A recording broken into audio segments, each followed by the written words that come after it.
malam teman-teman semua. Sudah siap memuji Tuhan? Amin. Sama-sama kita bangkit berdiri di hadapan Tuhan. Mari bersama kita puji Dia. Bersukacita dalam hadirat-Mu Tuhan. Terima kasih. Damai sejahtera yang Tuhan berikan buat kami.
Percaya Tuhan kita besar, katakan how great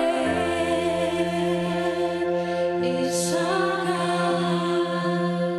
Sing with me, how great is our God. Besar Tuhan, sing how great. Tiada yang seperti-Mu Tuhan Yesus.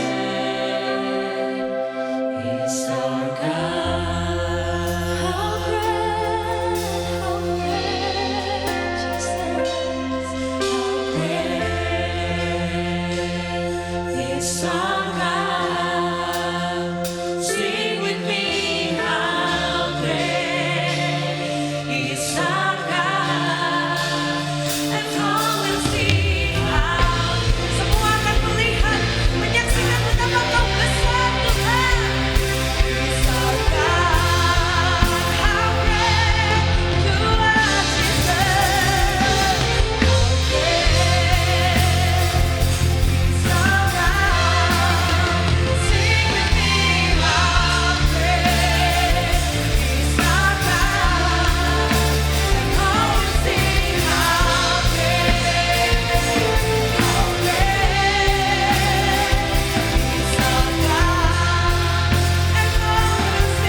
Besar, yang layak terima segala pujian. Kami mengakui kebesaran-Mu Tuhan, kemahakuasaan Tuhan dalam hidup kami. Kami telah merasakannya di sepanjang hidup kami, di seumur hidup kami, setiap langkah kami merasakan kuasa-Mu yang besar. Merasakan Tuhan hadir, bukan hanya menolong kami, tapi Engkau menyertai kami. Engkau memampukan kami, Tuhan. Terima kasih Tuhan Yesus. Terima kasih Tuhan. Terima kasih Tuhan.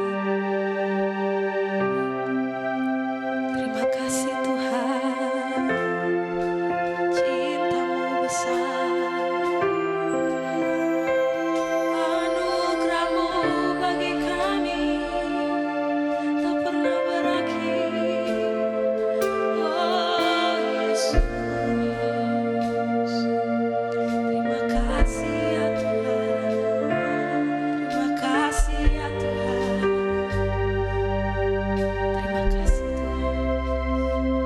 Karya-Mu sempurna.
tetap setia. Engkau tetap menopang kami. Tuhan, kami perlu Engkau Tuhan. Siang hari ini yang memerlukan Tuhan, mari sama-sama kita angkat tangan di hadapan Tuhan. Tuhan Yesus, kami sangat memerlukan Engkau. Bahkan Tuhan, tidak sedetik pun dari hidup kami yang kami sanggup lakukan tanpa Engkau Tuhan. Kami mau terus hidup berjalan bersamamu. Engkaulah kekuatan kami. Tuhan, menolong kami semua Tuhan. Biarlah firman-Mu siang hari ini memulihkan kami, membangkitkan iman kami. Kami percaya firman-Mu berkuasa mengubahkan hidup kami. Kami rindu menjadi serupa dengan Engkau Tuhan Yesus. Terima kasih Bapa, kami percaya urapan-Mu ada untuk hamba-Mu. Kau yang memimpin, Kau yang menuntun hamba-Mu menyampaikan isi hati-Mu buat kami.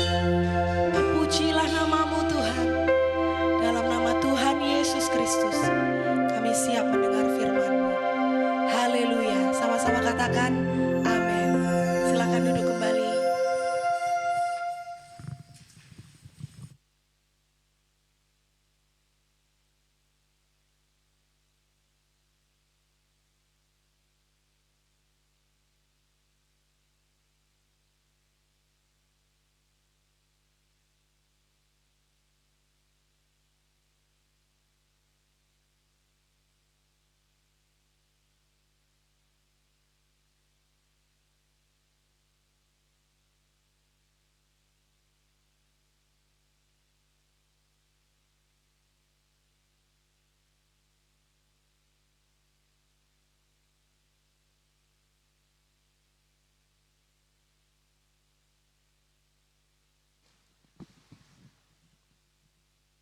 Cek. Oke, shalom anak muda. Aku minta dong bisa maju 1-2 bangku, boleh maju semuanya. Boleh bangkit berdiri, bawa tasnya, maju 1 bangku biar enggak terlalu jauh ya teman-teman. Terima kasih sebelumnya yang sudah berkenan untuk maju. Oke.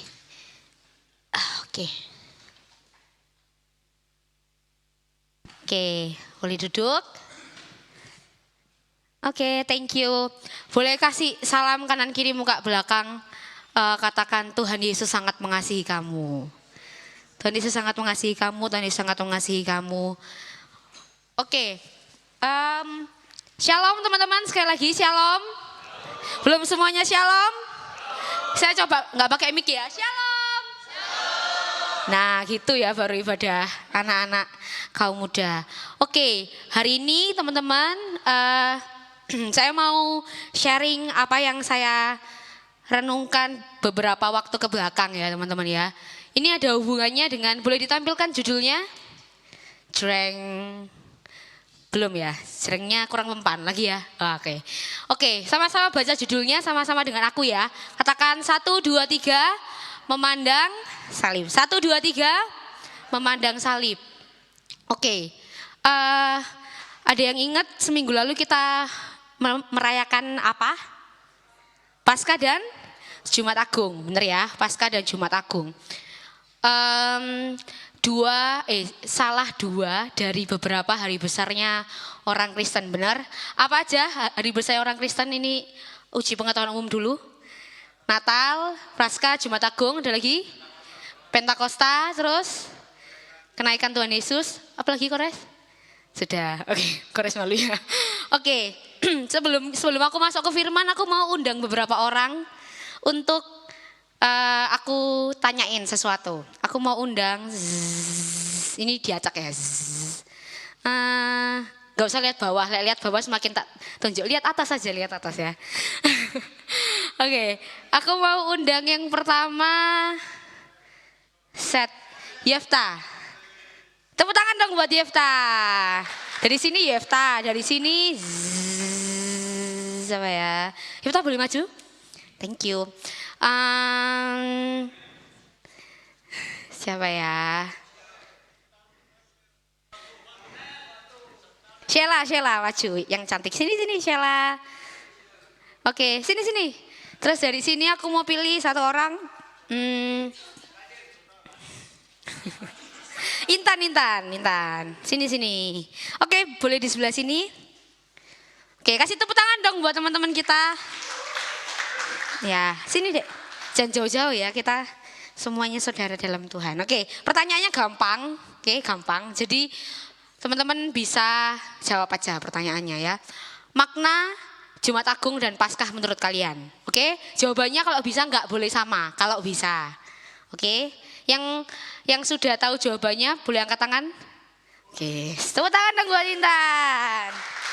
Makna Jumat Agung dan Paskah buat Intan. Makna bukti kasih Yesus kepada kita. Bukti kasih Yesus kepada kita. Oke, aku garis bawahi kata-kata kasih. Sama-sama katakan kasih. Kasih. Oke, siapa yang di antara kalian berdua yang udah tahu jawabannya angkat tangan? Oke, Sheila. Oke. Bukti kalau Tuhan Yesus peduli sama kita. Bukti kalau Tuhan Yesus peduli sama kita. Yang pertama apa teman-teman? Kasih. Yang kedua peduli. Dari kata lain ya Kak. Oke, apa ya Pak? Kayaknya kok aku ini umur 25 tapi tingginya nggak nambah ya. Bukti Yesus sayang kepada kita. Bukti Yesus sayang. Berarti sayang ya. Sayang terus peduli terus kasih. Tepuk tangan buat teman-teman, boleh duduk kembali. Terima kasih adik-adikku yang luar biasa ya. Oke teman-teman, hari ini kita belajar sama-sama tentang memandang salib gitu ya. Ini teman-teman ya, saya diingatkan tentang hal ini. Jadi inti kekristenan itu sebenarnya adalah itu, salib. Jadi Tuhan Yesus mengasihi kita semua, Tuhan Yesus sayang sama kita. Bukti utamanya adalah bukan tentang kita sukses, bukan tentang kita berhasil, bukan tentang tolak ukurnya, bukan tentang kita jadi pribadi yang dipandang orang lain hebat dan lain sebagainya, bukan. Bukti kasih Yesus yang utama dan yang paling dasar yang harus sama-sama kita tahu adalah salib. Sama-sama katakan salib. Salib. Oke, kita langsung aja buka dalam 1 Korintus 1 ayat 18 sampai yang ke-31. 1 Korintus 1 ayat 18 sampai 31. Oke, saya nggak apa-apa diiringin loh J, nggak apa-apa. Tapi kalau diiringin jangan ngantuk ya teman-teman ya. Oke, nanti takutnya ngantuk ya. 1 Korintus 1 ayat 18 sampai 31. Yang tanggal lahirnya tanggal 1 sampai tanggal 15 angkat tangan. Atau lupa tanggal lahir tanggal berapa ya. Tanggal 1 sampai tanggal 15 baca ayat ganjil. Baca ayat genap. Dan yang tanggal lahirnya 16 sampai 31 atau ada yang 32. Enggak apa-apa. Bisa baca ayat ganjil. Jadi yang pertama 18 ini kan genap ya. Yang kelahirannya ayat 1 sampai ini. Tanggal 1 sampai tanggal 15. Oke. Sama-sama kita baca dengan suara keras ya teman-teman ya. Oke, 1, 2, 3. Sebab pemberitaan tentang salib memang adalah kebodohan bagi mereka yang akan binasa, tetapi bagi kita yang diselamatkan pemberitaan itu adalah kekuatan Allah. 19. Di manakah orang yang berhikmat? Di manakah ahli Taurat? Di manakah pembantah dari dunia ini? Bukankah Allah telah membuat hikmat dunia ini menjadi kebodohan?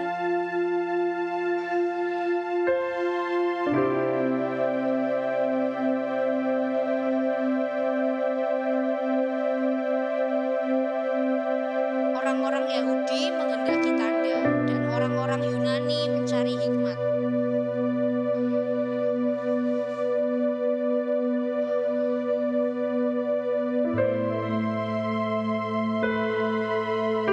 Tetapi untuk mereka yang dipanggil baik orang Yahudi maupun orang bukan Yahudi, Kristus adalah kekuatan Allah dan hikmat Allah.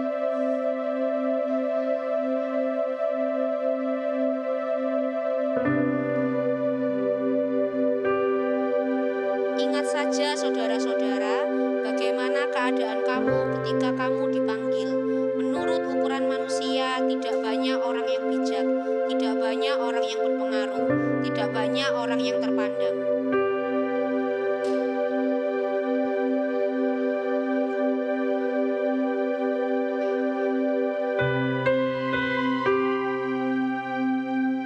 Dan apa yang tidak terpandang dan yang hina bagi dunia dipilih Allah. Bahkan apa yang tidak berarti dipilih Allah untuk meniadakan apa yang berarti.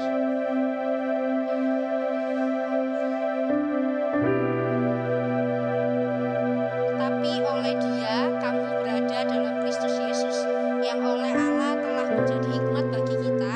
Ia membenarkan dan menguduskan dan menebus kita. 31 baca sama-sama ya. Oke, 1, 2, 3. Karena itu seperti ada tertulis, barang siapa yang bermegah, hendaklah ia bermegah dalam Tuhan. Amin. Oke teman-teman, judul perikopnya apa? Sama-sama baca. 1, 2, 3. Hikmat Allah dan hikmat manusia. Gitu ya. Jadi kalau mungkin teman-teman baca satu kali lalu gitu ya, mungkin kurang mengerti apa sih maksud dari perikop ini ya. Kayaknya kok pemberitaan tentang apa tadi? Tentang salib memang sebuah kebodohan dan lain sebagainya. Saat saya merenungkan perikop ini teman-teman, saya belajar banyak gitu ya. Dan saya mau sharingkan ke teman-teman juga tentang ini. Saya bertanya ya, kenapa ya kok judulnya itu hikmat Allah dan hikmat manusia gitu ya. Berarti kan ada sesuatu yang dibedakan di sana. Ada hikmat Allah dan hikmat manusia. Kenapa dibedakan? Ya karena kadang-kadang manusia tidak bisa berpikir dan tidak bisa menilai sesuatu seperti Allah menilai, benar?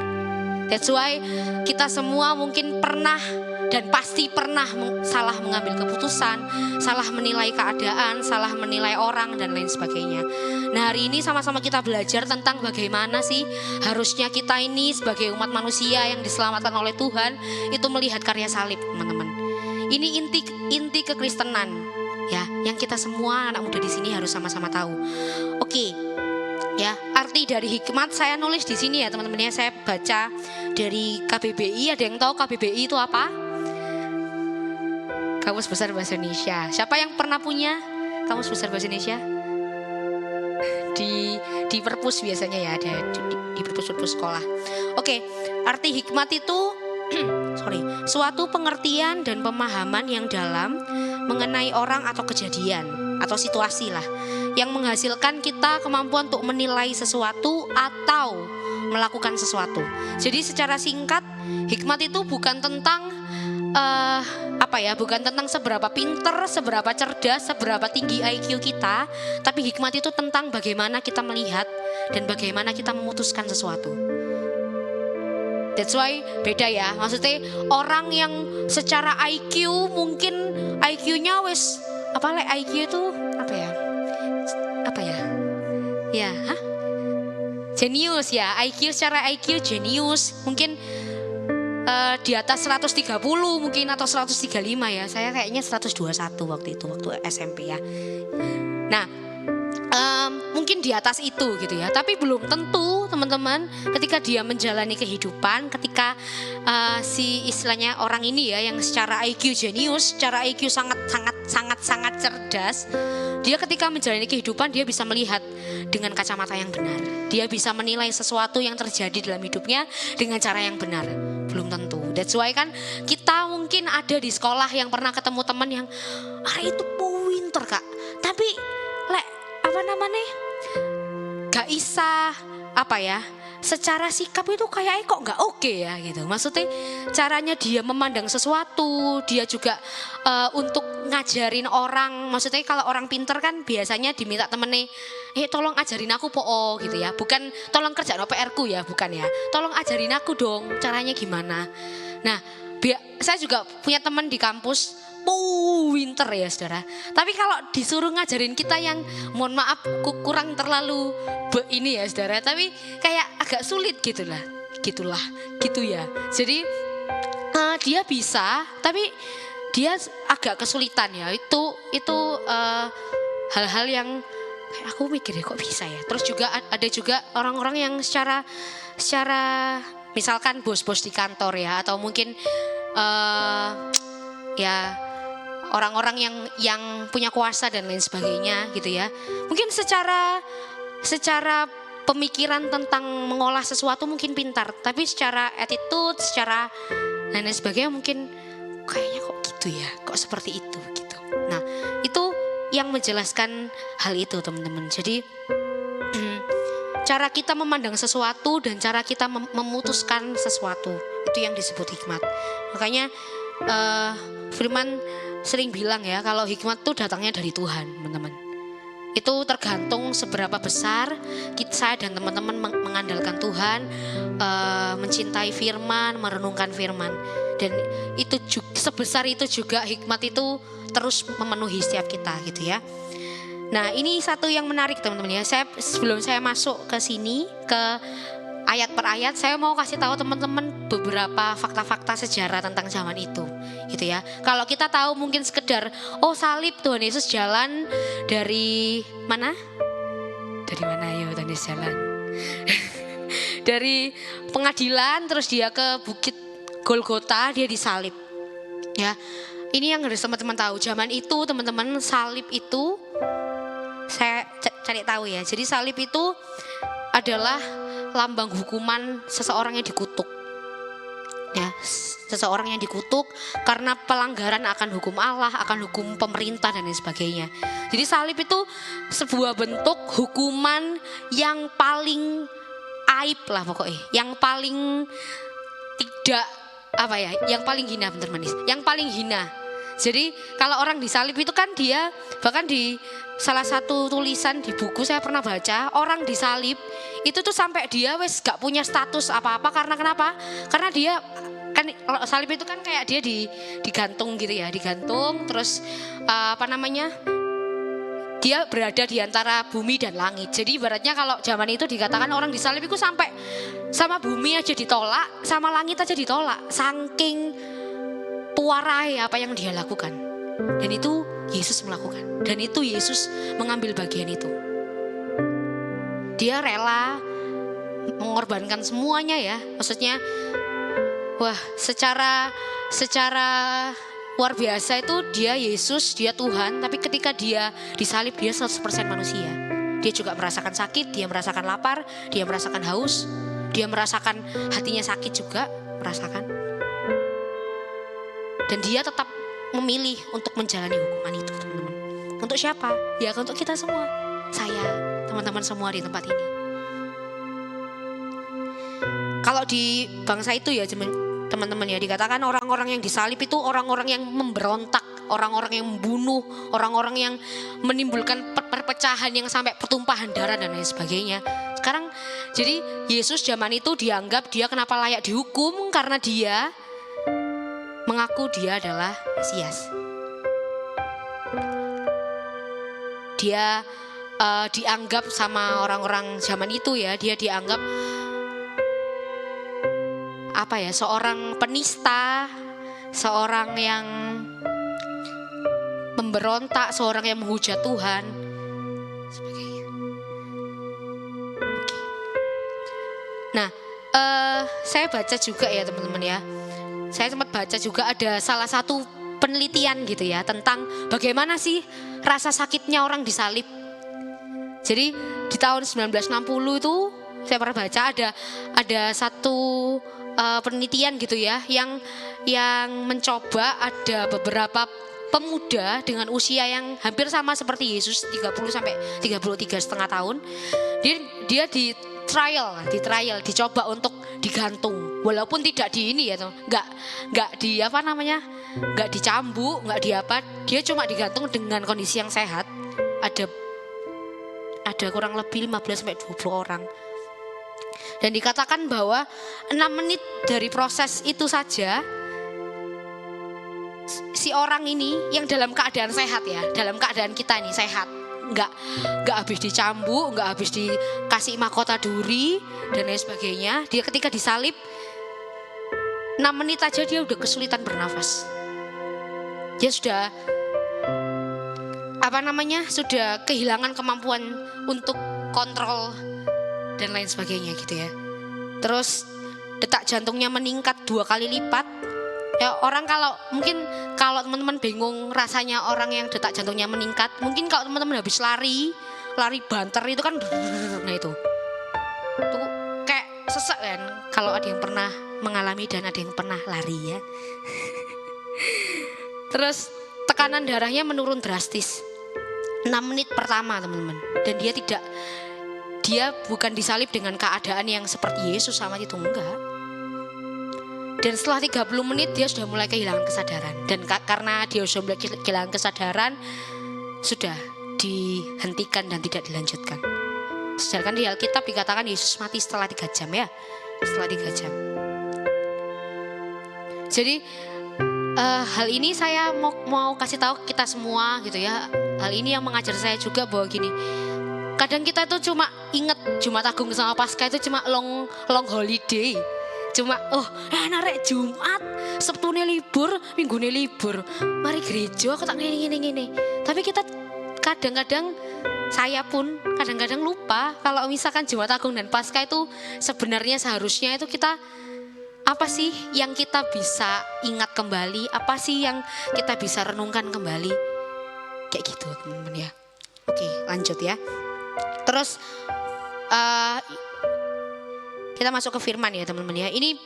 Ini adalah salah satu surat Paulus kepada jemaat yang ada di Korintus gitu ya. Saya baca secara sejarah, Korintus itu suatu negara yang besar, suatu negara metropolitan, suatu negara yang ada di kawasan yang secara perdagangan oke, secara budaya maju dan lain sebagainya teman-teman ya. Tapi Paulus itu nulis surat kepada jemaat di sana gitu ya. Kalau saya cari tahu gini, kalau kita nulis surat sama seseorang, mungkin sekarang wis gak zaman ya surat. Kita nulis pesan, nulis WA, or line atau DM Instagram itu kan karena kita ada sesuatu yang mau disampaikan. Ya, gak ika biasanya aku basa-basi tok. Tapi kan basa-basi itu kan tetap ada sesuatu yang kita mau tanyain, misalkan misalnya dia bikin story lagi liburan gitu ya. Lagi di mana? Nah, itu kan berarti ada sesuatu yang mau kita tanyakan atau ada pesan yang mau kita sampaikan. Bener ya? Nah, itu termasuk juga yang dilakukan Paulus juga. Kenapa sih kok Paulus itu ngomongin tentang salib kepada orang-orang yang ada di Korintus? Ya, karena ada 2 masalah saat itu di jemaat di sana. Yang pertama, jemaat itu terpecah. Ya, jemaat itu terpecah. Kalau teman-teman baca di ayat 12 sampai 13 di di perikop sebelumnya dikatakan orang-orang Paulus itu kelompok-kelompok. Jadi ada yang golongan Apolos, ada yang golongan Paulus, ada yang golongan Kefas dan lain sebagainya. Jadi secara tidak jadi satu gitu jemaatnya. Terus yang kedua, di pasal-pasal lanjutnya di pasal 12, pasal 14 itu dikatakan juga orang-orang di Korintus itu menganggap karunia yang dia miliki itu jauh lebih penting, jauh lebih berharga daripada yang orang lain miliki. Jadi dia merasa, aku punya karunia, misalkan bisa mendoakan orang sakit sembuh. Nah, kemudian ketika dia melihat orang lain yang tidak punya karunia yang sama dengan dia apa sih, wong kok kurang rohani, kurang doa. Nah, itu yang dialami zaman itu. That's why Paulus menulis tentang ini. Karena apa teman-teman? Karena Paulus mengerti bahwa sebenarnya satu-satunya jawaban dari segala permasalahan yang ada di sana adalah mengingat lagi tentang salib. Sama-sama katakan salib. Salib. Oke teman-teman, kita baca ya di ayat 18. Kita baca yang tentang sama-sama baca ayat 18 ya, dari sebab 1, 2, 3. Sebab pemberitaan tentang salib memang adalah kebodohan bagi mereka yang akan binasa, tetapi bagi kita yang selamatkan pemberitaan itu adalah kekuatan Allah. Gitu. Kata pertama dari ayat ini apa teman-teman? Sama-sama baca kata pertama. 1, 2, 3. Sebab. Sebab berarti kalau ada kata awal sebab itu mengacu sama kejadian yang ada sebelumnya. Misalkan sebab itu terjadi kebakaran. kalau Indonesia ya di soal bahasa Indonesia maksudnya di Indonesia di soal bahasa Indonesia sebab itu terjadi kebakaran. Nah, apa yang menyebabkan kebakaran? Hah? Api. Nah, sama halnya dengan ini. Pasal ini muncul karena ada ayat sebelumnya. Sama-sama baca di ayat 17 ya. Kita naik satu ayat. Ayat 17. Dreng. Oke, kurang lagi. Ya, oke. 1, 2, 3. Sebab Kristus mengutus aku bukan untuk membaptis, tetapi untuk memberitakan Injil. Dan itu pun bukan dengan hikmat perkataan, supaya salib Kristus jangan menjadi sia-sia. Baca kalimat supaya ya. 1, 2, 3. Supaya salib Kristus jangan menjadi sia-sia. Oke. Jadi inti dari kenapa sih kok si Rasul Paulus ini nulis kitab ini, supaya salib Kristus jangan menjadi sia-sia. Itu juga ngomong sama kita semua, supaya guys pengorbanan Tuhan tuh jangan menjadi sia-sia. Gitu ya. Jadi dikatakan juga, nih satu pelajaran yang saya ambil juga dari Paulus ya. Dan itu pun bukan dengan hikmat perkataan. Jadi Rasul Paulus menyampaikan firman Tuhan kepada jemaat di Korintus itu bukan dengan kalimat yang indah-indah, kalimat yang wah kamu adalah begini, kamu duhai kamu lalala. Enggak. Paulus mengatakan dengan lugas, dengan tegas. Ini mengingatkan juga teman-teman buat kita semua di tempat ini gitu ya. Kalau penyampaian firman Tuhan itu enggak perlu yang wah yang kayak secara tata bahasa indah, kayak puisi dan lain sebagainya. Dan itu tidak harus menyenangkan. Dan para pengkhotbah yang ada di depan ini, siapapun yang teman-teman dengar, itu tidak punya tidak punya kewajiban untuk menyenangkan telinga teman-teman. Bukan. Firman Tuhan itu bukan buat nyenengin telinga kita. Gereja tempat buat orang yang terluka, tempat buat orang yang sakit, tempat buat orang yang mau berubah, tempat buat orang yang berdosa, yang mau berubah, yang mau hidupnya diperbarui dan lain sebagainya. Jadi stop cari gini, oh kak aku nggak seneng ya di gereja A misalnya atau di mana gitu ya, khotbahku wah panas ya kupingku kak. Loh sekarang kita tanya dulu, loh emang tujuan khotbah itu untuk menyenangkan kita, untuk hanya bilang bahwa oh keren ini enggak teman-teman. Tujuan khotbah itu katakan firman Tuhan 2 Timotius 3 ayat 16 enggak salah, katakan firman Tuhan itu bermanfaat untuk mengajar, menyatakan kesalahan, memperbaiki kelakuan dan mendidik orang dalam kebenaran. Bukan untuk nyenengin telinga kita. Jadi jangan kayak oh ini aku khotbah cocok ini ini, kecuali dia mengajarkan sesat. Tapi kalau misalkan dia yang dia ajarkan kebenaran, nggak perlu cari pendeta yang punya nama misalkan oh ini sing khotbah ini, oh sing datang yute 400 ya 400 orang 4.000 orang, oh kalau sing khotbah dari sini biasa lah, kau sakit sakno. Enggak teman-teman, firman tuh bukan buat nyenengin telinga kita, ini yang perlu kita tahu. Justru kalau kita sering merasa ditegur karena firman itu, karena Tuhan sayang sama kita. Tuhan ingetin kita, ayo jangan gini loh. Justru kalau arek ya, anak kecil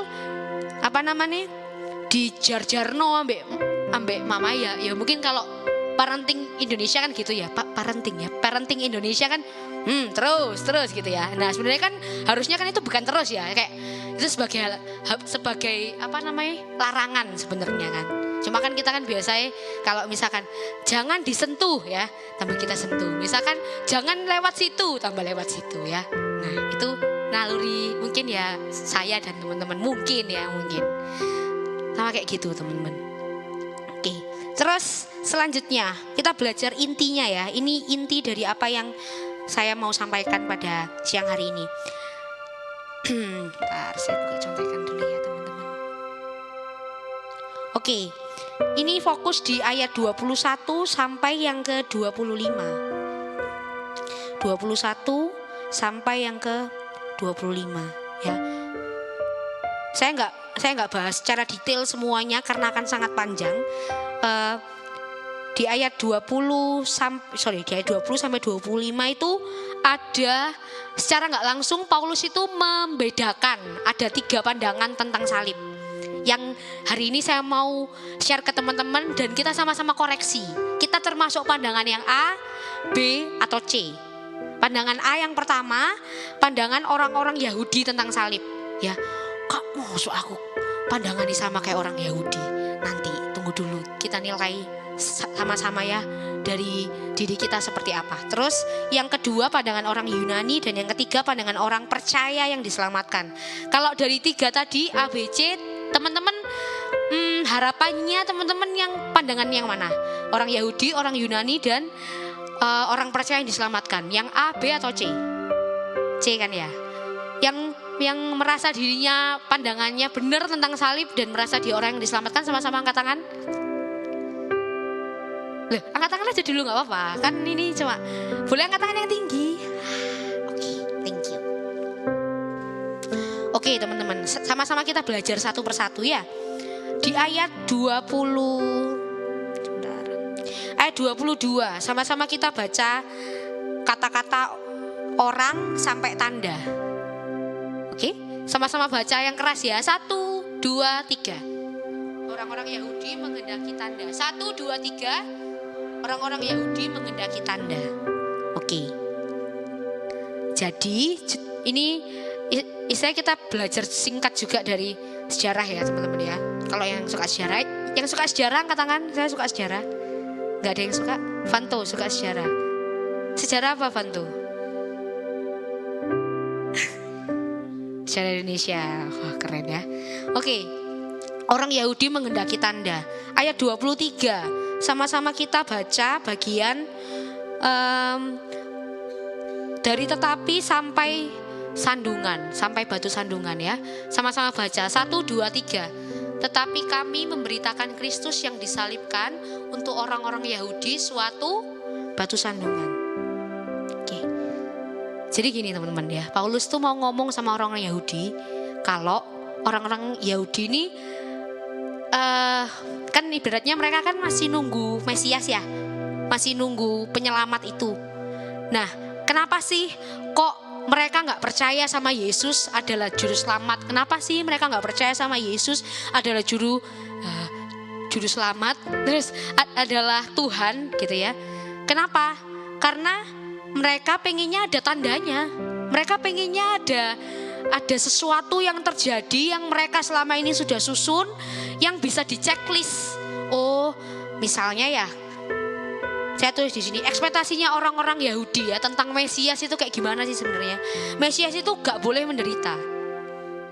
Menurut mereka, menurut orang-orang Yahudi, Mesias kok disalib, Mesias kok seperti itu gitu ya.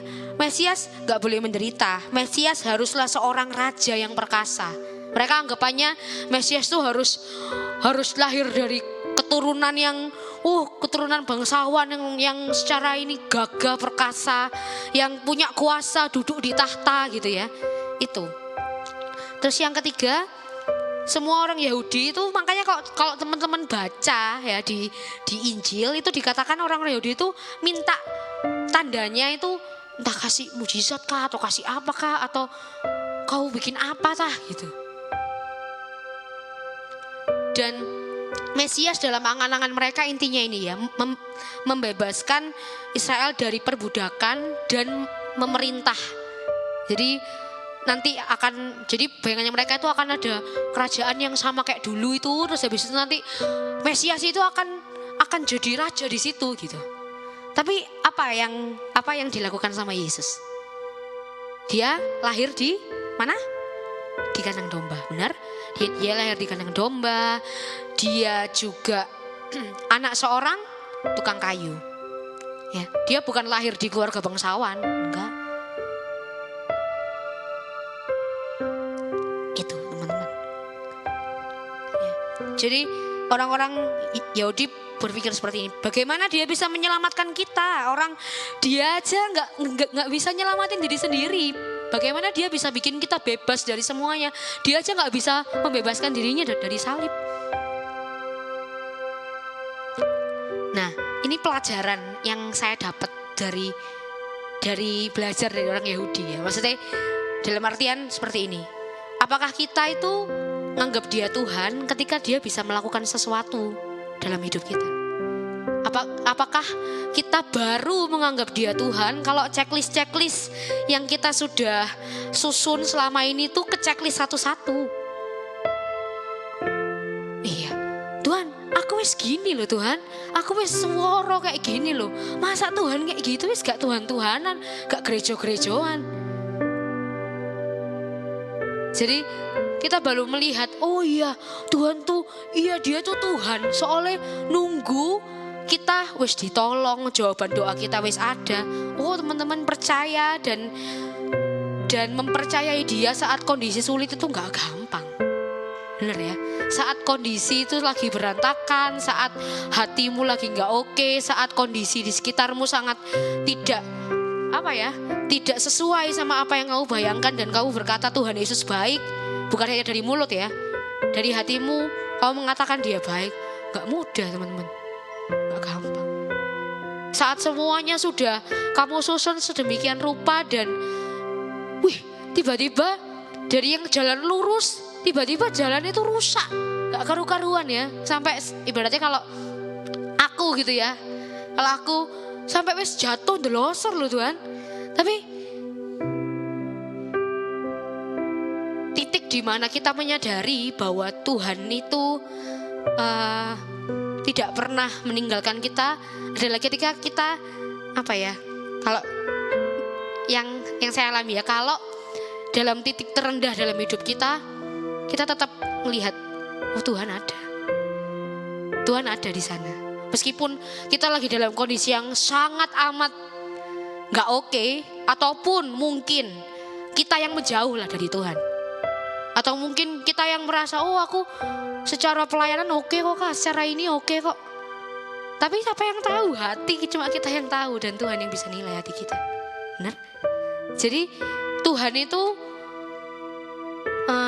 Tuhan itu ya Tuhan, terlepas dari bisa nggak dia melakukan checklist itu, gak usah minta apa-apa teman-teman. Menurut saya gak usah teman-teman pasang standar gini dan teman-teman jadikan itu oh kalau misalkan Tuhan tuh sayang ambek aku, Tuhan baik ambek aku, Tuhan ini no dong checklist no dong semua yang aku sudah susun ini, semua yang aku sudah susun ini. Kalau dikabulkan Tuhan, puji Tuhan, Tuhan tuh berdaulat. Tapi Tuhan juga punya kuasa kan untuk tidak melakukan itu karena mungkin dan karena Tuhan lebih tahu yang terbaik dalam kehidupan kita. Jadi tidak selalu yang terjadi dalam kehidupan kita itu mungkin dalam kontrolnya kita teman-teman. Supaya apa sih? Supaya apa? Supaya kita tahu bahwa ada sesuatu yang nggak bisa kita kontrol dan hanya Tuhan yang bisa mengerjakan. Gitu. Jadi jangan batasi Tuhan dengan tanda-tanda yang wah Tuhan tuh oke kalau Tuhan tuh bisa buat ini buat hidupku. Oh Tuhan tuh oke kalau Tuhan tuh bisa bikin aku sampai kayak orang itu loh Tuhan. Kalau jadi puji Tuhan, gak apa-apa. Tuhan punya kuasa segala sesuatu di tangan Tuhan. Tapi kalau misalkan enggak, jangan lari teman-teman. Tuhan itu tanda Tuhan punya yang terbaik atau Tuhan menyelamatkan kamu dari hal yang kamu gak tahu ke depan. Jika kamu terus ngoyo terhadap rencana yang itu. Yang kedua, orang Yunani ya. Kalau teman-teman pernah dengar Aristoteles ya teman-teman ya. Nah, apa namanya? Dan lain sebagainya, filsuf-filsuf. Kalau teman-teman kuliah filsafat itu teman-teman akan dengar banyak nama yang menyusun fisika, yang menyusun matematika, yang menyusun teori-teori tentang gravitasi dan sebagainya. Itu orang-orang Yunani teman-teman. Itu orang-orang yang secara kepintaran tuh wis waduh lah. Mungkin ya sampai saya. Waduh. Dia bisa menciptakan kalau teman-teman belajar fisika ya, teori relativitas bumi ya. Hukum Newton dan lain sebagainya. Kita wis dikasih rumus ngitungnya sih salah ya saudara ya. Wis dikasih rumus ambil guru loh. F sama dengan M kali A. Itu saya bingung ya. Ada yang tahu F sama dengan M kali A ya? Massa dikali percepatan. Oh, saya masih ingat ya. Puji Tuhan. Ya. Jadi nah, kita dikasih rumus saya tinggal masuk no angka sih salah ya. Tapi dia itu yang bisa bikin itu semua loh. Bisa bikin, oh kalau gayanya segini tuh berarti massa dikali percepatan. Lah, ya pinter nggak? Pinter saudara. Nah, tapi Rasul Paulus bilang di ayat ini boleh ayat kedua-dua. Satu ya. Okay. Dan orang-orang Yunani mencari hikmat. Ya. Saya tulis di sini pelajaran yang penting, teman-teman. Jadi orang-orang Yunani itu yang main logika, ya, yang main, kok bisa ya? Katanya Tuhan, katanya Mesias, tapi kenapa harus mati? Tapi kenapa harus disalib? Tapi kalau dia Tuhan, kenapa dia tidak membebaskan diri dari salib? Pertanyaan-pertanyaan itu yang tidak bisa mereka dapat jawabannya, dan itu buat mereka gak percaya sama Tuhan. Dan pelajarannya buat kita, teman-teman, adalah apakah kita itu membatasi Tuhan dengan pola pemikiran kita sendiri.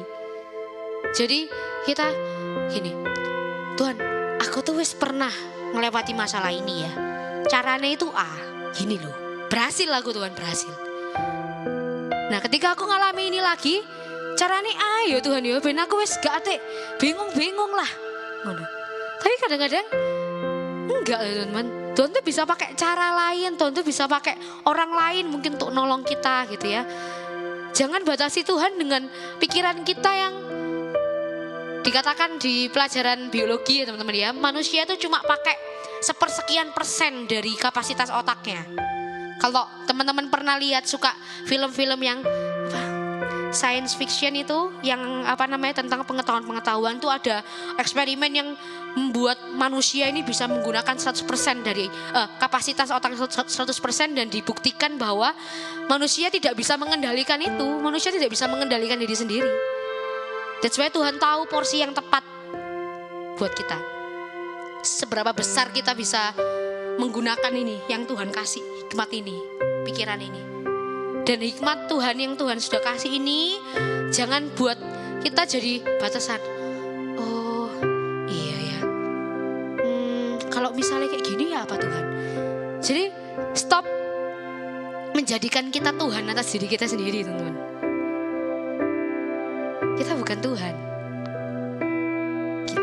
Jadi Tuhan itu yang sudah atur segala sesuatu dan kita ini ikut ya. Jadi saya pernah lihat satu reels gitu ya di Instagram, katakan bahwa seringkali manusia ini berlagak berlagak maha tahu, berlagak paling tahu tentang hidupnya gitu ya. Padahal yang sudah ada jauh sebelum kita, yang sudah nulis cerita hidup kita itu Tuhan teman-teman.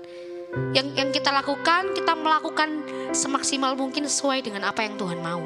Sesuai dengan rules, sesuai dengan jalannya. Rulesnya apa? Firman Tuhan. Kalau teman-teman gak pernah baca firman, gimana teman-teman tahu apa yang benar dan apa yang salah?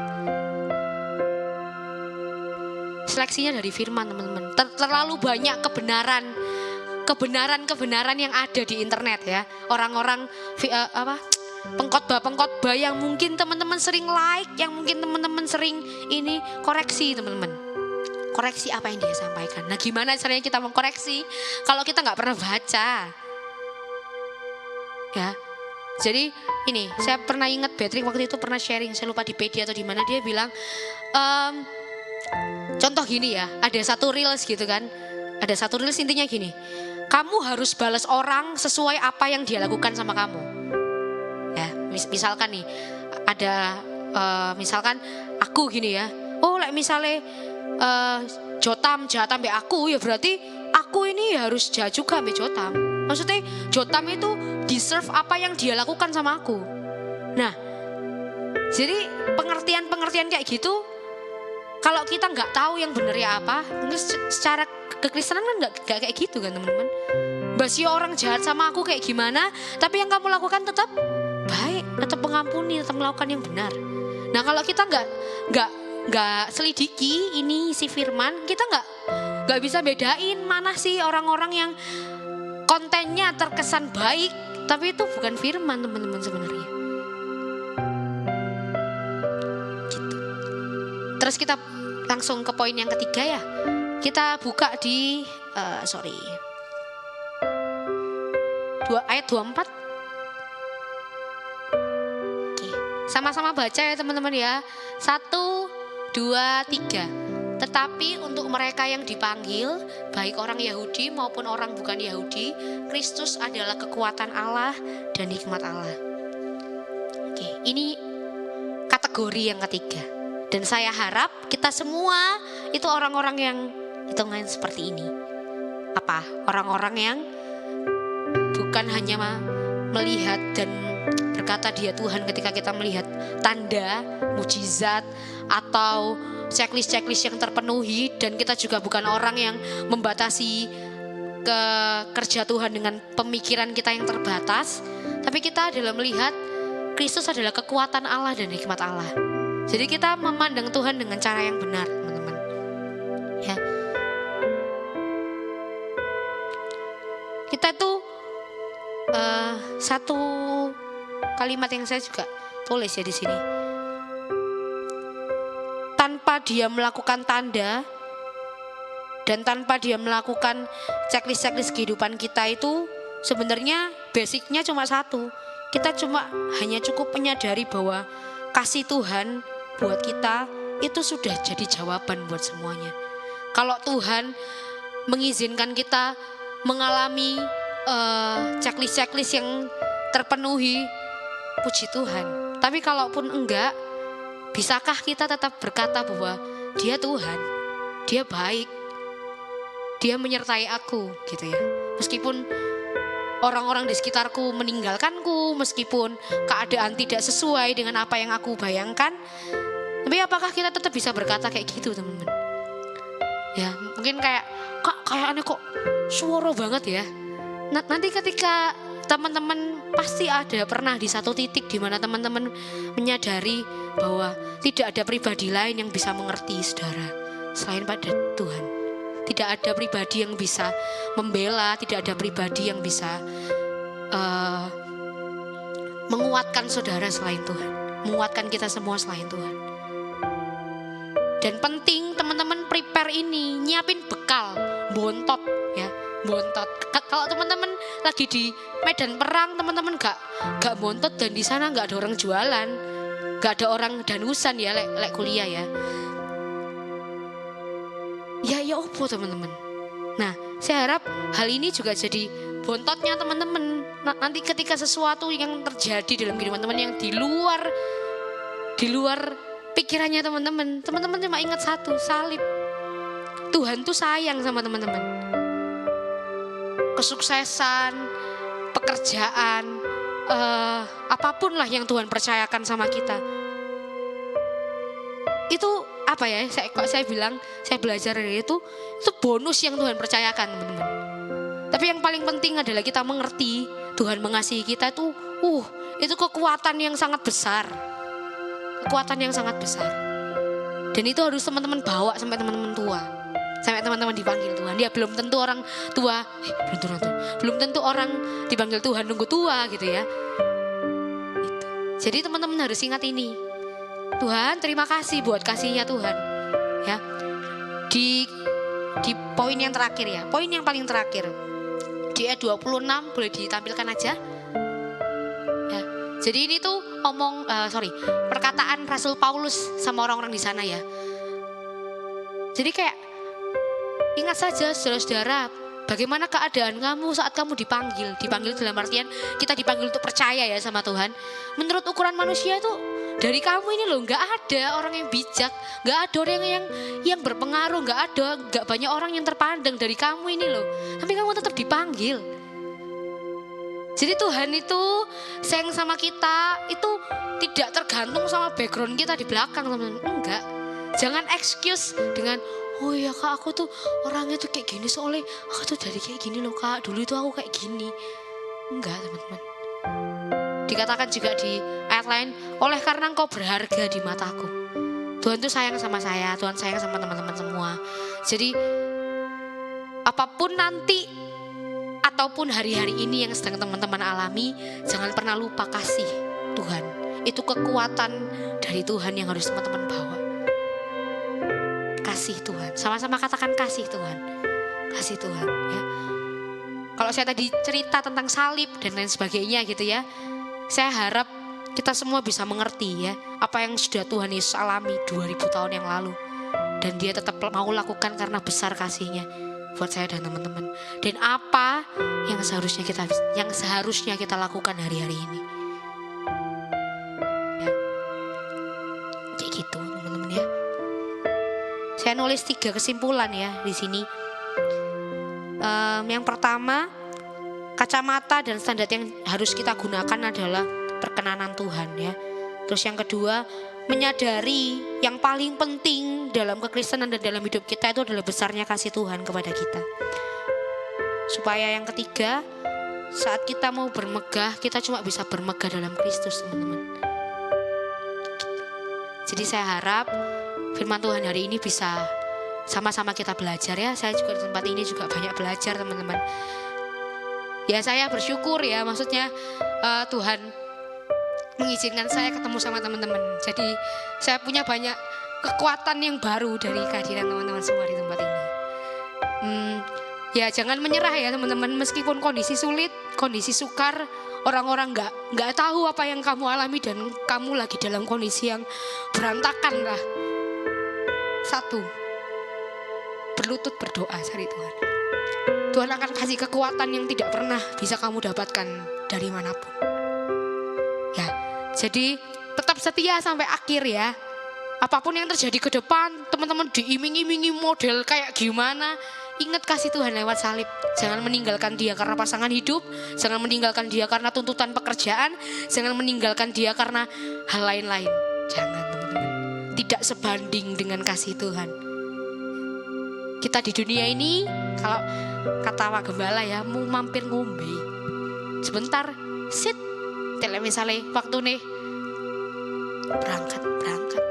Dan sampai saat kita berangkat itu, ketika Tuhan tanya, ya apa yang sudah kamu lakukan, kita bisa berdiri di hadapan Tuhan. Kita bisa, Tuhan ini sudah selesai. Gitu. Jadi kita bisa mempertanggungjawabkan apa yang kita lakukan di dunia ini dengan satu dasar, kasih. Sama-sama katakan kasih. Kasih. Sama-sama kita bangkit berdiri teman-teman, kita merenungkan firman Tuhan pada siang hari ini.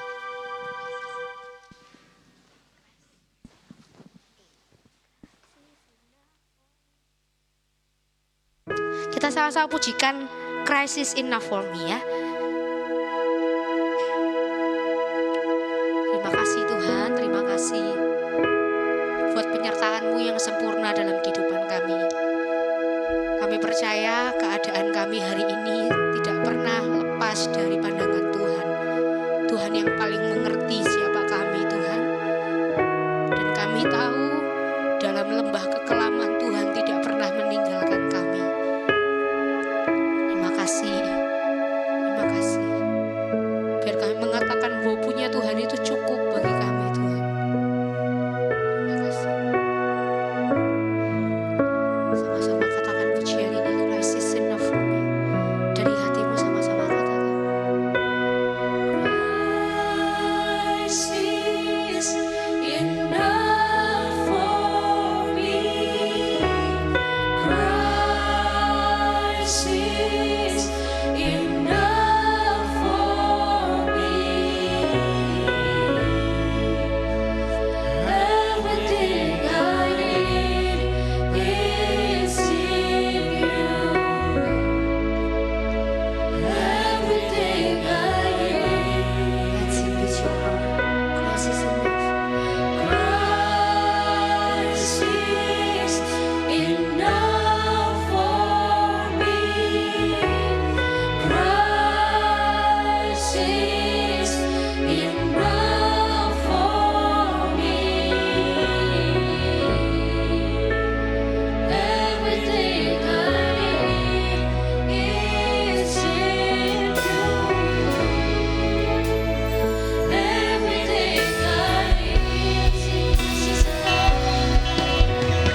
kasih Tuhan, kami bersyukur Tuhan hidup dalam diri setiap kami.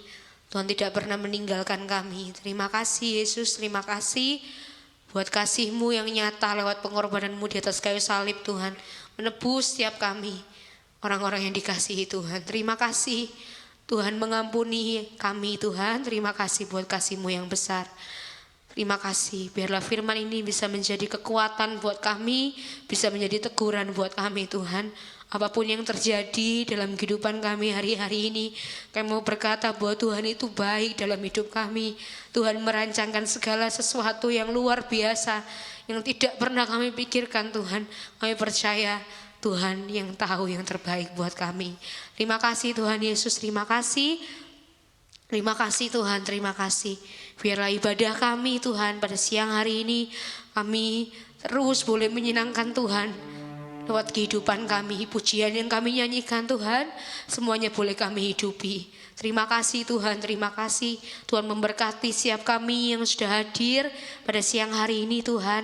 Kami yang bersekolah, kami yang berkuliah, kami yang bekerja, kami yang buka usaha, kami yang kami yang sedang mencari pekerjaan Tuhan, Tuhan juga menolong setiap kami.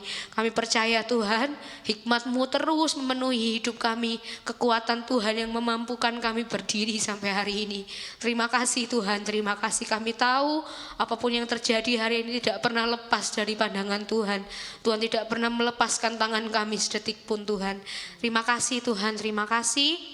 Terima kasih Tuhan. Biarlah apapun yang kami lakukan ke depan semuanya kami serahkan dalam tangan Tuhan, boleh menyenangkan hati Tuhan. Kalau sebentar Tuhan kami akan kembali ke tempat kami masing-masing. Kami percaya biarlah penyertaan-Mu, perlindungan-Mu, damai-Mu, sukacita-Mu yang melindungi menyertai kami. Kemanapun kami pergi Tuhan, Tuhan tidak pernah meninggalkan kami. Tuhan ada dalam diri setiap kami.